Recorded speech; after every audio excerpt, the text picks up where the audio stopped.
Guys, তো তোমরা কেমন আছো? আজকে তো আমি এসে পড়ছি আজকে আমি এসে পড়েছি একটা পেপার-আই-ও-2 এখন এই পেপার-আই-ও-2 দেখো আমি ডায়মন্ড-টু। তোমরা এভাবে এরকম স্টার নিয়ে অনেক কিছু করতে পারবা।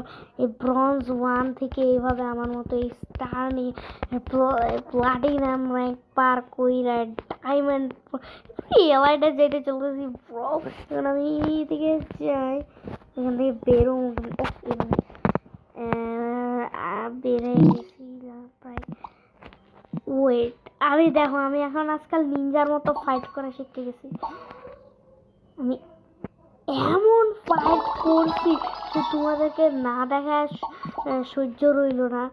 ও ভাই, এই যে দেখো স্পনের সাথে সাথে মারা ফেলছি। বলছিলাম না আমার নিনজা স্কিল অনেক ভালো। দেখো আমার রূপো নিনজা, আমি নিনজার স্কিলও ভালো। Dang it bro, এত ভালো। ওয়েট কি ওটা কি ব্রো? পেপার-আই-ও-2 এর হয়তো বা তোমরা কোনো ভিডিও দেখো নাই অথবা আমি ছেড়ে দিয়েছি। ও ভাবছে যে আমি ওইদিকে আসমুই না, ও ভাবছে যে আমি ওইদিকে আসতেই চাইব না।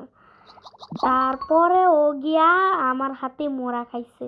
দেখো কত নুব প্লেয়ার এখানে আছে ভাই। একজন তো ভয়েই লিভ করে দিছে। নুবটারে আমি মারব। নুবগুলারে আগে মারতে হয়, প্রোগুলারে পরে মারতে হয়।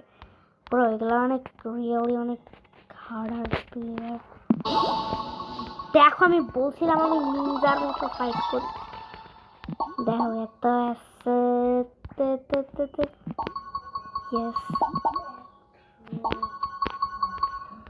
True Ninja. আবার যদি কোনো প্লেয়ার স্পন হয় ওর সাথে এভাবেই মারামারি করতে হবে। জাস্ট যদি কোনো প্লেয়ার স্পন হয় আমি জাস্ট ওরে এমনি করে মাইরে দিব। জায়গাটা লুট করতে আসছিলাম, এই জায়গাটা ম্যাপে একটা ফাঁকা জায়গা আছে, ওই ফাঁকা জায়গাটা বা আমার ব্রেক টাইম একেবারে ভালো লাগে না।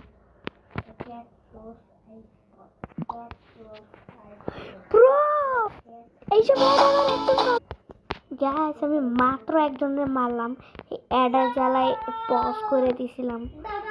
এখন কি বানাচ্ছি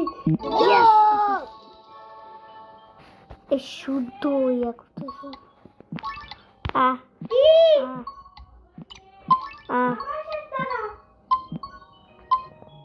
দাদা সমস্যা এমরাল্ড নিয়ে যায় এগুলো। এর এমরাল্ড আমি সময় শেষ বলছে মোবাইল দেখার।